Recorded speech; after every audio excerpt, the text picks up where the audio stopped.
नमस्कार। ये सच्ची घटनाएं सिर्फ मकसद ये है कि आप तक क्राइम से भरी हुई वो स्टोरियां सुनाएं ताकि सुन करके आप सचेत सावचेत रह सकें। बाकी पल पल की अपडेट मेरे साथ वो तो सिलसिला पता ही आपको, लॉ इन एक्सप्रेस। चलिए आज की जो कहानी है वो शुरू करते हैं। वर्ष 2024 का जब यह बात फैली कि बहुत बड़ा एक कांड हो गया है हनुमानगढ़ का, दरअसल एक ऐसा मामला जिसने पूरों को हिला दिया, सबको हिला करके रख दिया कि आखिर पत्नी ने पति को अपने दोस्तों के साथ मरवा करके टॉयलेट के अंदर उसको दफन कर दिया। आखिर क्या था पूरा मामला, हम जानने की कोशिश करते हैं। आप सभी का स्वागत करते हैं। गोगामेडी के खचनावा गांव में, जी हाँ, खचनावा गांव में पति और पत्नी अपनी मस्त जिंदगी को जी रहे हैं। इनके बीच में किसी भी प्रकार की कोई दिक्कत नहीं है, कोई समस्या नहीं है। लेकिन यहाँ पर रूपाराम का एक व्यक्ति जिसकी उम्र 42 वर्ष है, वो काफ़ी पेशे से किसान और काफ़ी नॉर्मल व्यक्ति, और ऐसे तो घर में प्रॉब्लम्स होती रहती है। लेकिन रूपाराम की जो धर्म पत्नी हैं उनके कहीं ना कहीं अवैध संबंध स्थापित होने शुरू हो गए थे। ऐसा अखबार कह रहे हैं, सूत्र कह रहे हैं, पुलिस की रिपोर्ट भी ये कह रही है। जब मित्रों से मिलते हैं तब क्या होता है कि दिमाग कहीं ना कहीं इश्क में खराब हो ही जाता है। रूपाराम की पत्नी अपने बच्चों के साथ जिंदगी को आराम से जी रही थी, कोई किसी प्रकार की समस्या नहीं थी। लेकिन इनके बीच में ऐसे फितूर आने शुरू हो जाते हैं। रूपाराम अपनी ज़िंदगी को जी रहे हैं, सब कुछ एकदम नॉर्मल चल रहा है, लेकिन इनका घर पे किसी का किसी आना जाना लगा रहता है। और रूपाराम की पत्नी उन लोगों के साथ अटैच हो जाती है, और जैसे ही वो अटैच होती है तब उन्हें इस बात का पता नहीं चलता कि वो गलत कर रहे हैं या फिर सही कर रहे हैं। धीरे धीरे इनकी दोस्ती परवान पे चढ़ती है, और दोस्ती इस कदर हो जाती है कि आसपास थोड़ी बहुत बातें होना शुरू हो जाती है। ऐसे में रूपाराम के भाई को भी पता लग जाता है कि आखिर इनके बीच में क्या चल रहा है, लेकिन कोई किसी को कह नहीं रही था।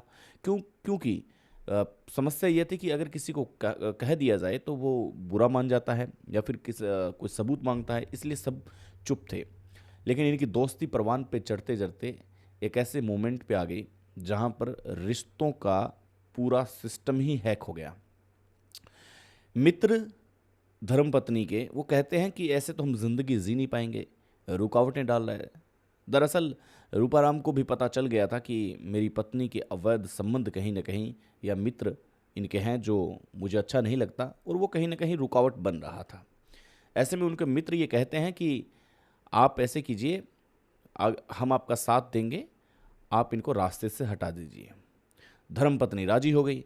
जब राजी होती है तो फिर आप सोचिए कि बाहर वाले व्यक्ति को तो मज़ा आ ही जाता है कि चलिए ठीक है, ये अगर राजी है तो हम इसका काम तमाम कर देते हैं।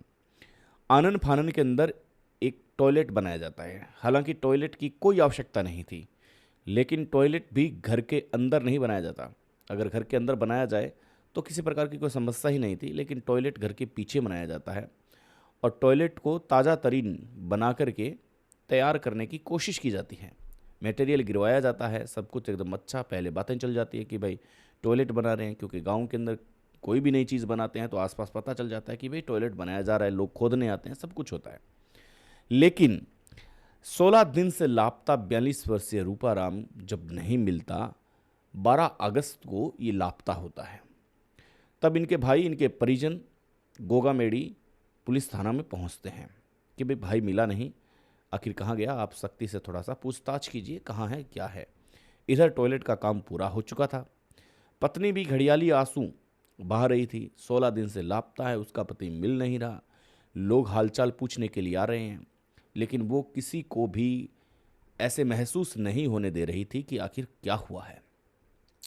वो ये बातें बता रही थी कि नया टॉयलेट है, नया टॉयलेट, मैंने बोला कि टॉयलेट बना दीजिए, तो वो टॉयलेट भी बना रहे थे, सब कुछ अच्छा हो गया, काम भी कंप्लीट हो गया, और पता नहीं काम करते करते अचानक वो कहाँ चले गए।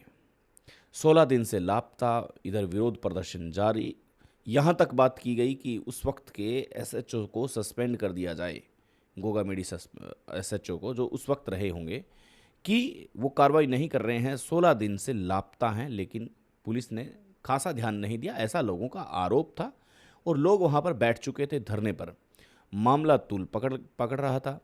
अब चाचा, जो उसके भाई थे, जो बच्चों के चाचा थे, उसने हिम्मत की और ये पुलिस को बताने की कोशिश की कि यार आप मेरी बात समझ क्यों नहीं रहे हो, मैं जो कह रहा हूँ आप मेरी बात समझिए, मैं मेरे घर के सारी चीज़ें जानता हूँ, क्या हो सकता है और क्या नहीं। मैं आपको जैसा कह रहा हूँ ठीक वैसा ही करो, क्योंकि जहाँ तक मुझे लग रहा है वहाँ तक इसकी पत्नी का इसमें हाथ है। लापता मेरा भाई, उसको ढूंढ के आप दीजिए। पुलिस इस बात को इग्नोर करती है, नज़रअंदाज करती है, क्योंकि पुलिस को भी ऐसा पता नहीं था कि उसकी पत्नी तो जब भी पूछताछ के लिए जा रहे हैं तब वो रो रही है, तो उसके तो हालात ख़राब है, वो बेहोश होने की स्थिति में है, तो वो कैसे भला उस पर शक किया जाए। लेकिन ज़्यादा दबाव डाला तो फिर पुलिस ये कहती है कि चलो फिर पूछताछ कर ही लेते हैं। तब उसकी पत्नी को राउंड अप किया जाता है, सख्ती से पूछताछ की जाती है। कुछ देर तो वो नाटक करती है, लेकिन सख्ती से पूछताछ करने के बाद में वो सीधा मुद्दे पे आ जाते हैं कि हाँ जी साहब, 16 दिन से लापता मेरा पति, मैंने ही उसे उसका काम तमाम कर दिया है। पुलिस कहती है कि कहाँ पर हो सकता है, लेकिन अब वो ये बात बताने के लिए राजी नहीं है। वो ये बात तो जुर्म इकबाल कर रही है कि हाँ मैंने उसको ख़त्म कर दिया है, मेरे ये मित्र थे, लेकिन मुझे ये नहीं पता कि वो कहाँ है, कैसे है, मैंने तो उसको ख़त्म कर दिया था। अब ये देखिए कि इतना जुर्म इकबाल करने के बाद में पुलिस बहुत सख्ती में आ जाती है, ज़बरदस्त। अब इधर धरना प्रदर्शन चल रहा है, हालांकि हो सकता है कि नेक्स्ट डे अगर सख्ती से पूछताछ की जाए तो ये भी बता सकती है कि उसको कहाँ पे दबाया है। लेकिन इतना वक्त नहीं था, क्योंकि लोगों का आक्रोश बहुत ऊपर के पारे पर चढ़ चुका था। लोग बेहाल थे कि आखिर जानना चाहते थे कि आखिर रूपाराम है कहाँ। भाई के कहने पर ही अब जैसे उन्हें पता चला कि एक टॉयलेट बनाया और टॉयलेट बनाते बनाते वो गायब हो चुका था, तो पुलिस का सीधा शक टॉयलेट पर जाता है। एक जेसीबी मशीन बुलवाई जाती है। जेसीबी मशीन उस नए टॉयलेट को फोड़ती है, तोड़ती है, अंदर तक खोदती है, तो चलता है पता कि उसके अंदर रूपाराम की बॉडी है। अब उसको निकाला जाता है। बेशर्मी की हदें तो तब पार हो जाती है जब उस टॉयलेट को नियमित रूप से शुरू कर दिया गया था।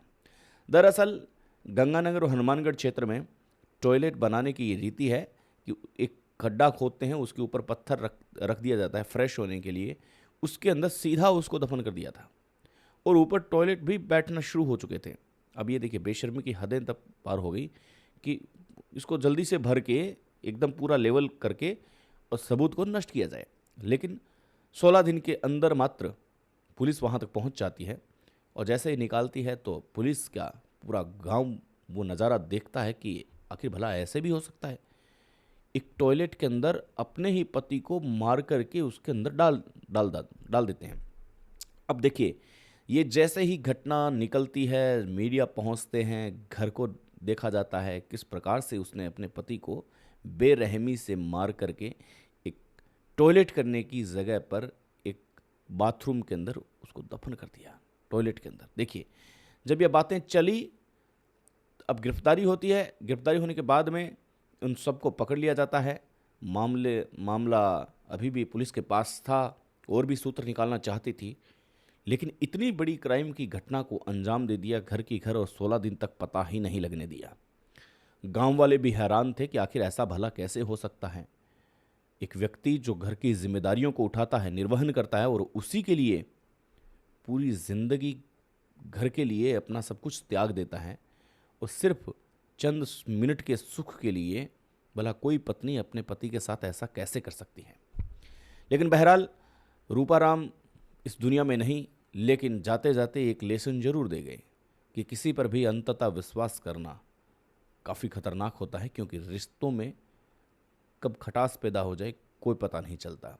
और ऐसी बेवफा पत्नियां न जाने कितनी होगी जो नीले ड्रम, टॉयलेट यहाँ तक नहीं सोचती कि अगर ऐसा कर दिया जा रहा है तो आपको मिलेगा क्या, क्योंकि कानून का हाथ लंबा होता है। ये सुना ही नहीं, ये आपने कई दफ़ा देखा भी होगा।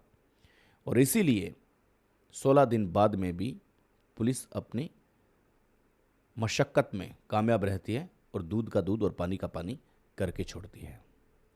ऐसी क्राइम घटनाओं के लिए मुझे देखते रहें। नमस्कार।